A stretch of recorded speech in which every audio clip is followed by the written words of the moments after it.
तय करके आए हैं? नहीं, बिल्कुल तय करके नहीं। चुनाव नहीं जीते जाते, 280 सीट जीत का सारा ब्राह्मण मिलेगा। आज उनको सड़क पे क्यों उतरना पड़ रहा अमित शाह को, और ये मुंह की खाएंगे अब। तो अभी मेरे साथ मौजूद है कृपाराम शर्मा जी। तो पहला सवाल ये पूछता हूँ जी। कि जो बड़ी बड़ी पार्टी हैं, भाजपा आरएलडी के साथ जो समाजवादी पार्टी है, क्या लड़ पाएंगे आप उनसे? आपने कैसी हास्यास्पद बात कर दी। आपने दो पार्टियों का नाम लिया और दोनों ही राष्ट्रीय दल का दर्जा नहीं है, और मैं जिस पार्टी का प्रत्याशी हूँ वो राष्ट्रीय पार्टी है। आपने कैसे कह दिया कि जो बड़े बड़े दल है कैसे लड़ पाएंगे? बड़ा दल तो हमारा है। और रही समाजवादी पार्टी और आरएलडी की बात, देखिए ये 2017 में आप जाइए, कांग्रेस और समाजवादी पार्टी का गठबंधन था, और मुस्लिम भी भ्रमित रहा प्रदेश का। नतीजा क्या निकला? 20% वोट। बहन जी अकेली रही, मुस्लिम भी भ्रमित होने की वजह से कम मिला, और 22% वोट मिले। आज प्रदेश के हालत खराब है, बहका वातावरण है, विचार और अभिव्यक्ति की स्वतंत्रता खत्म हो गई है। लोग पश्चिम से लेकर पूर्व तक बहन कुमारी मायावती जी के सर्वजन हिताय सर्वजन सुखाय के उस नारे को याद कर रहे हैं, जिसको उन्होंने ज़मीन पर उतार कर जो प्रदेश को विकास की दिशा दी। मेरे नोएडा क्षेत्र की बात करें तो विकास की गंगा बहाई गई। 4-4 एलिवेटेड रोड देकर नोएडा को जाम से मुक्ति दिलाई। 1.5-1.5 2-2 घंटे हमें नोएडा पार करने में लग जाते थे। ये काम बहन कुमारी मायावती जी ने करके दिखाया। यही नहीं, मायावती की ये बात करते हैं तो जहाँ सारी पार्टियों ने रैलियाँ करी थी चुनाव आयोग से, उनकी कोई तैयारी नहीं दिखी, ना रैली की ना कैसी। क्यों? या पहले से डर गई थी कि चलो शायद हम चुनाव हार जाएंगे, बड़ी बड़ी पार्टी मौजूद है, तो क्यों रैली में पैसा आप जो है बड़ी बड़ी की बात कर रहे हैं। शोर मचाने से, गन्ना और जिन्ना की बात करने से चुनाव नहीं जीते जाते। चुनाव जीते जाते हैं गहराई से और समझदारी से। जो काम बहन कुमारी मायावती जी ने, जो संदेश उनको देना होता वो संदेश दे दिया। आप जो है इंतज़ार करिए, और आप अभी नब्ज नहीं पहचान रहे हैं। पश्चिम से पूर्व तक हवा चल रही है, 280 सीट जीत कर आ रही हैं बहन कुमारी मायावती। आप जिनकी बात कर रहे हो ना, उनका शासन देख लिया है। मैं फिर बता रहा हूँ आपको, शोर मचा, क्या क्या नतीजा निकलेगा गन्ना जिन्ना से? लोग समझ रहे हैं। रोज़गार चाहिए, हमारे मकान खाली पड़े हैं, किराएदार चले गए, इंडस्ट्री बंद हो गई। नोएडा में रोज़गार नहीं है। 6-6 हज़ार कैपेसिटी थी एक एक विद्यालय की। 5 इंटर कॉलेज बनाए बहन कुमारी मायावती जी ने, सीमित कर दी। 8-8 से ज़्यादा एडमिशन नहीं ले सकते। अगर आप रोजगार की ही बात कर लेते हैं तो बड़ी बड़ी पार्टियों ने, फिर से मैं नाम लूंगा बड़ी बड़ी पार्टियों का, कोई 5 लाख। पहले ये बताइए बड़ी पार्टी किसको ठीक मानते है, हैं आप? सारी पार्टी बड़ी है, आप भी बहुत बड़ी बड़ी पार्टी है, आप भी बड़ी पार्टी में। ना ना ना ना, हम नाम लेते हैं। आपने शायद ऐसा लग रहा है कि कुछ तय जी। करके आए हैं। नहीं, बिल्कुल तय करके नहीं। हम आप जो है आरएलडी को बड़ी पार्टी मान रहे हैं जी। क्या परसेंट वोट है? समाजवादी पार्टी 5.7% वोट, कैसे बड़ी पार्टी हो जाएंगे? ठीक है, भाजपा को बड़ी पार्टी मानते हैं आप, जो हाँ, चुनाव कह सकते हैं जी। बिल्कुल, क्योंकि भाजपा हकीकत में देखा जाए तो चुनाव चिन्ह पे चुनाव लड़ रही है। बिल्कुल, हम भी चुनाव चिन्ह पर ठीक चुनाव लड़ रहे हैं। है, नहीं, पर वही मेरा सवाल आपसे है कि क्या आप चुनाव चिन्ह पे चुनाव लड़ रहे हैं? आपका भी कोई व्यक्तित्व है? हाँ, देखिए मैं 32 साल से जनसेवा कर रहा हूँ, और बहन कुमारी मायावती जी के इस फैसले को सलूट करता हूँ। उन्होंने मुझे कांग्रेस से बुलाकर टिकट दिया है। क्यों दिया है?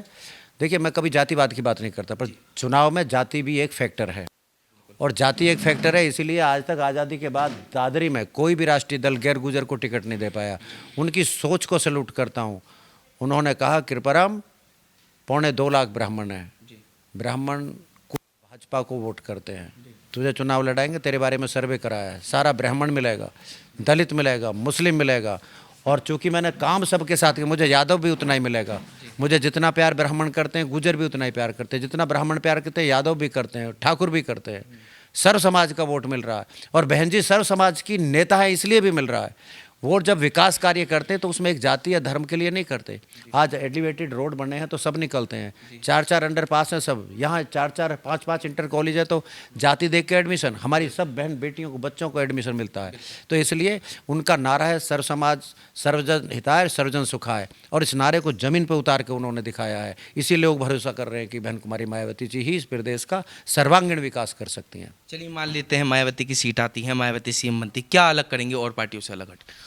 पहले उनका आप इतिहास देखिए, 2007 से लेकर 2012 तक, जब पहली बार, चौथी बार वो मुख्यमंत्री बनी, लेकिन पहली बार पूर्ण बहुमत की सरकार थी जी।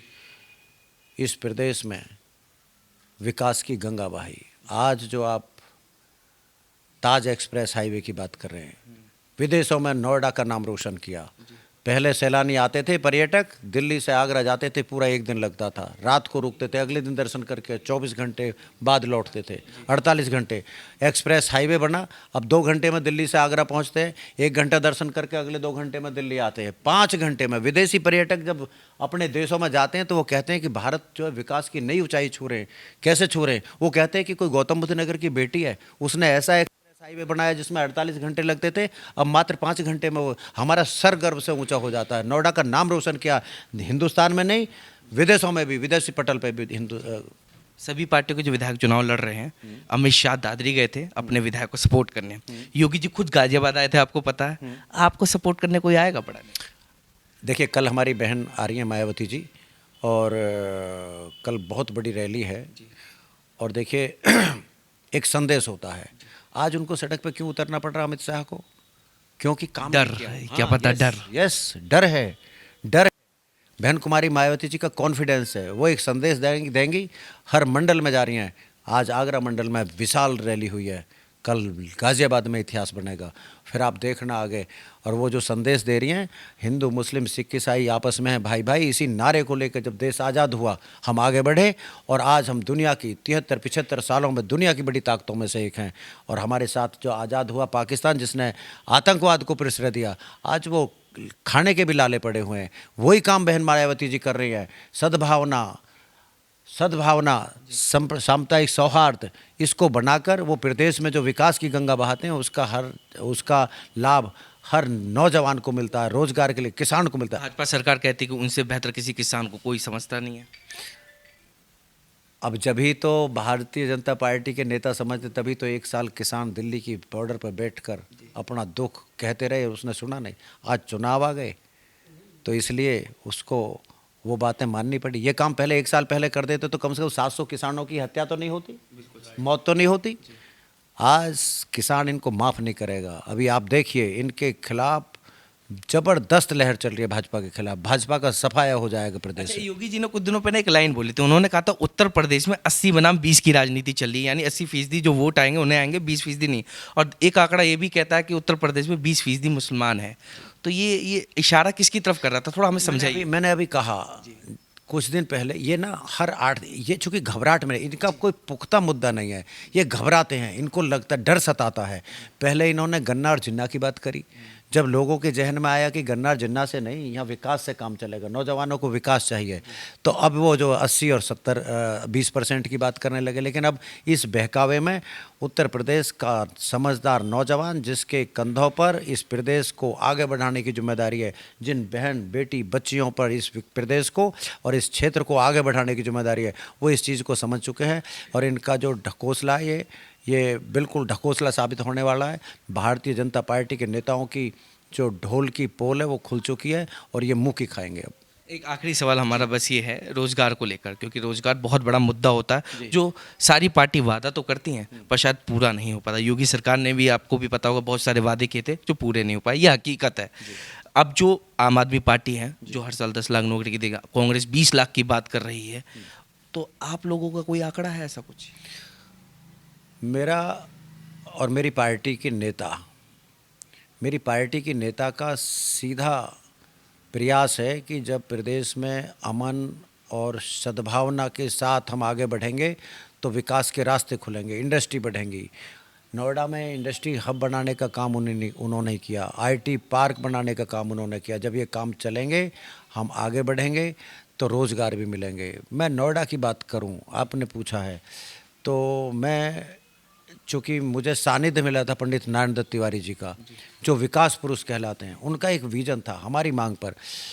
उन्होंने कहा था, हमने ये मांग की थी कि पंडित जी, जब हमारे किसानों की ज़मीन एक्वायर हो रही है और हमारे पास अब जो पैतृक हमारी पीढ़ी दर पीढ़ी का एक जरिया था खाने कमाने का, वो ख़त्म हो गया है, हमारे बच्चों को रोज़गार का संकट पैदा हो गया, हमारे इस संकट। तो उन्होंने एक योजना बनाई।